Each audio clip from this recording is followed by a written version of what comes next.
Okay, we have a box, a plastic shoebox of water, and I've got a lot of water in here, mostly just so we can film it. You don't need to have quite this much. And there's our water line up here. And we're going to add a little bit of skim milk. Not too much. A couple spoonfuls at most. Stir it around. This is how it looks like from above, with the light coming through the atmosphere. But then if we have to look through all that atmosphere, look how the light changes.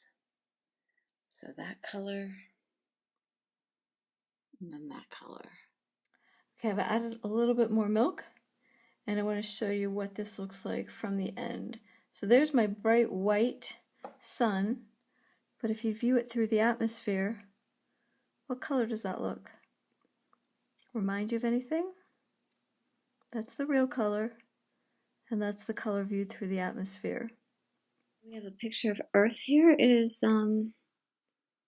pretty famous one. We're going to ignore the actual continents and pretend that we're above the North Pole. So that means that this person is standing on the equator, and then we've put the sun coming from over here. So this is supposed to show the atmosphere. It would never show up on this scale. It's way too tiny, too skinny, and obviously the person would never show up either.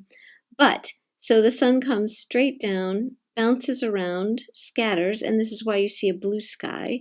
But if you looked at the sun, and obviously you never should, it would look yellow because the blue part is scattered out and leaving only the yellow. And blue and yellow, if you've already done the mix it up, you might know those are opposites, and so if you combine them, you get white light from the sun.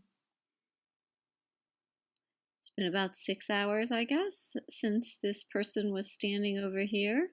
The Earth has rotated. This person has not moved. The sun has not moved, but the Earth has moved. It's rotated.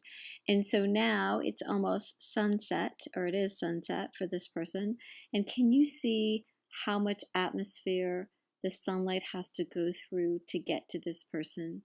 And when it does that, a lot of the blue end of the spectrum, all the blue, purple, that end of the spectrum gets scattered out, gets left over here, so that what reaches this person is the red end of the spectrum, which doesn't tend to scatter as easily.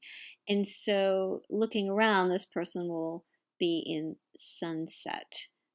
Same thing happens if we continued with this person, rotate through night, and because the sun's over here, so it wouldn't see the sun, and then back over here for the morning, the sun would have to come through all of this atmosphere, and so you get a sunrise, which can be red. Obviously there's other factors, so you don't always get a red sunset or a red sunrise, but this is why you do when you get one.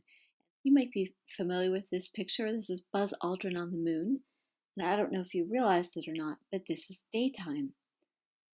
You can tell that because it's brightly lit. The astronaut, the flag over here, the LEM, the lunar lander, is in full sun, giving nice sharp shadows.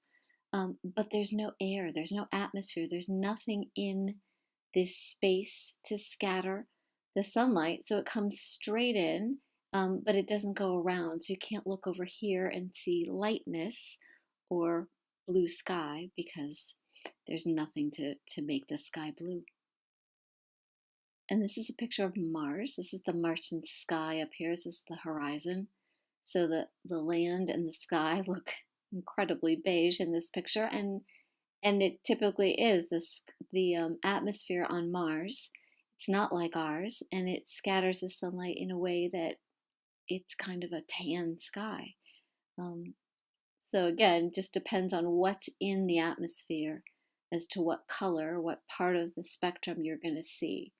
The title of this exploration goes back to an ancient saying that goes like this: red sky at night, sailors delight. Red sky at morning, sailors take warning.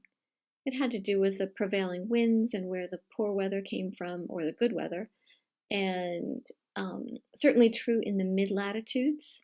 Not so true around the equator, but the mid-latitudes is where most of the authors lived, and so that's likely why it comes to us even today.